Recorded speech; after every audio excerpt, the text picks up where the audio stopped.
this Friday, the boys will take on Quakertown at Quakertown, and then on Saturday they play Westchester Henderson in a non-league game. They'll be back here next Tuesday versus Springfield Monco.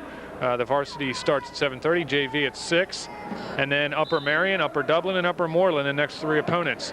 And while we have this break in the action, we want to congratulate the girls squad on winning their first game tonight, or this afternoon, 44-22 as they beat the Lady Indians from Souderton behind the scoring of Leanne Moore. 12 rebounds, 7 block shots, and 9 points. Danielle Marshall had 8 points, and Springman had, Rebecca Springman had 10 points. So great effort by Coach Jackson, and their first victory, they move into 3rd place in their conference, or in their division.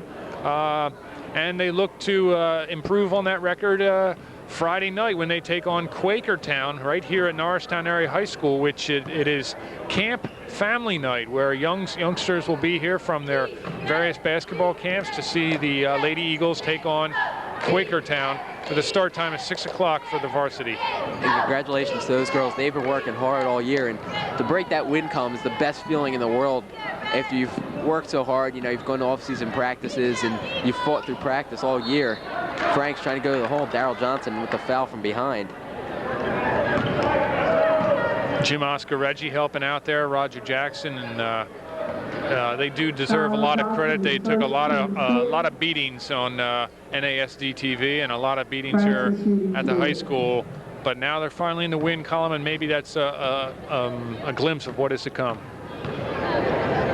So Matt Franks at the line. And this is the first one. And you went through Norristown's schedule coming up. Like we said, they're starting to get into the, you know, the non-conference games where you play those teams cross division. You play them once. And those are the teams that, you know, you'd really like to go out and put up a good performance and make sure you get through there unscathed, and then you come back to this division, obviously the harder one out of the two, and this is the one where you want to, you know, make sure you come out and do what you have to do and stay on task. That's absolutely correct. As Dean misses it, and Edmonds misses it, and they toss it up and give it over to the Indians. Meehan, a great move, looking for Mahaffey. No good once again. Daryl Johnson now. Norristown pushing up the floor. Dean will pull up for a jumper. No good. Another rebound, Tom Mahaffey. And now he's dribbling the ball. It's again a tough thing to do for a big man, but doing it right there. Meehan going to the hole, and there's a slap right there. Chance for a 3-point play from Tom Meehan.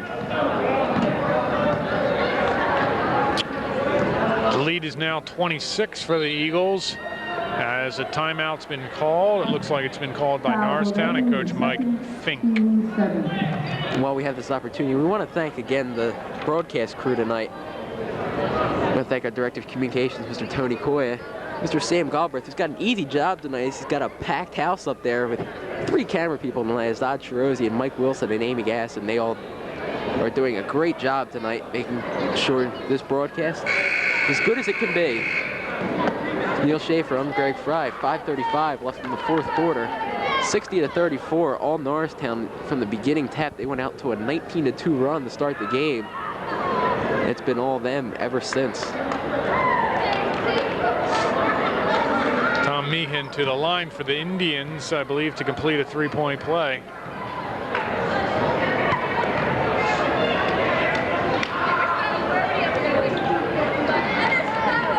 All for me, and excuse me as I bump my microphone.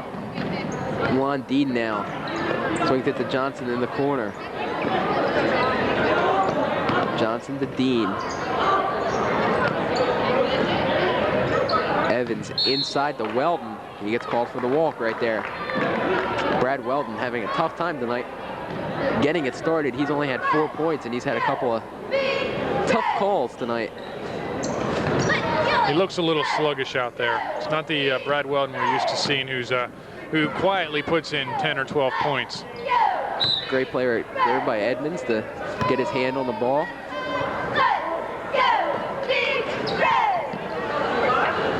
Barter now.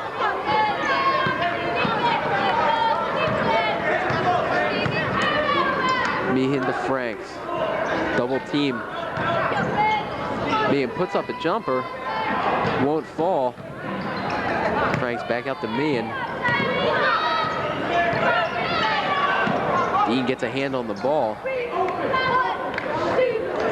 Souderton just can't put 2 to 3 passes together without Norristown getting a hand on it. And there you see it again as Edmonds intercepts. That's a tribute to the speed of Norristown as Danny Evans trips over his own 2 feet going into the basket there. And it doesn't look like it fazed him one bit. He's cool and calm and collected coming out of the lane there. Well, it's nice to know that, you know, if you do trip over your own feet or whatever, it's nice to know you look up at the scoreboard and you have a 26-point lead and you can do it again and get it right the next time. That's right. Dean is just harassing Indians on defense.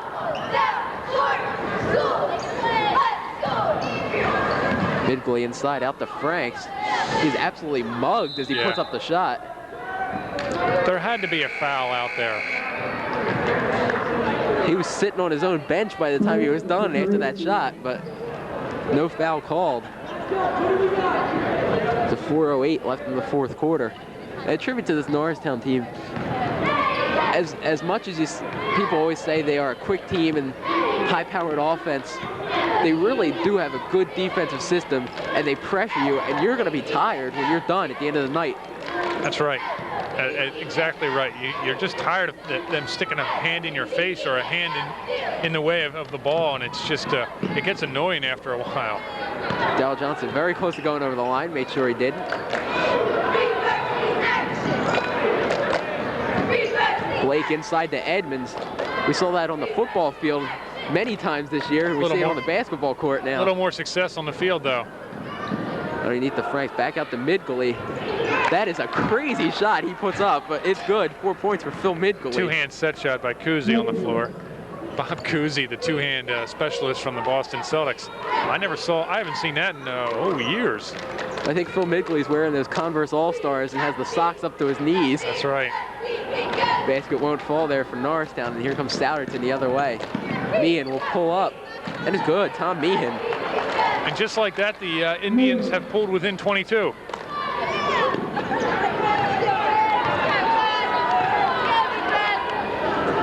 Dean to Blake, and Franks gets a hand on that ball. There's got to be a couple of moral victories for Souderton tonight, knowing that they didn't come in and, number one, get a Downingtown put on them like Norristown did last year, where they scored 100 points.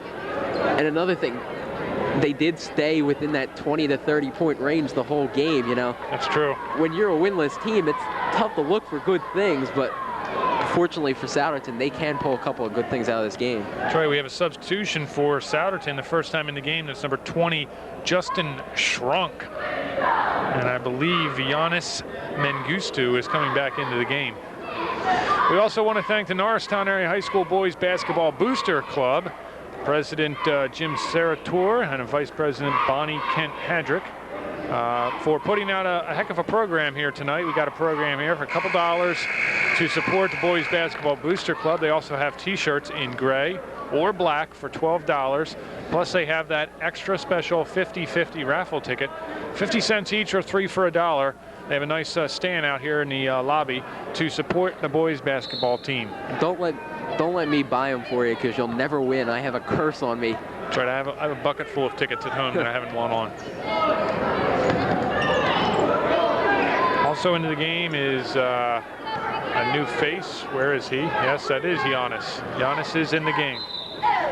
No, it's Julian Johnson. I'm sorry, number 30 is Julian Johnson. He saw some JV time, and now he's into the varsity game for the Indians with 2:33 left in the 4th, and the foul is on number 44, Tom Meehan, who's played a heck of a game. He has 8 points and unfortunately 4 fouls for Souderton.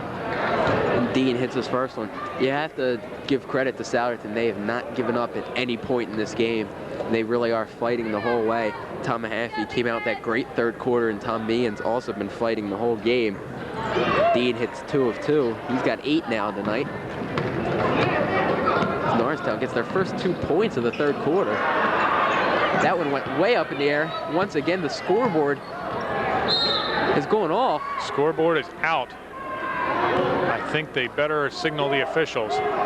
Hold on. Hold on. We don't have a scoreboard. Hold on. All right, and we have another malfunction here.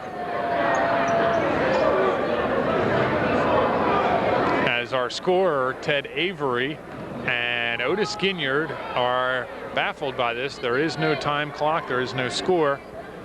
The next time we'll be on the air is this Friday when the girls take on Quakertown with a start time of 6 o'clock.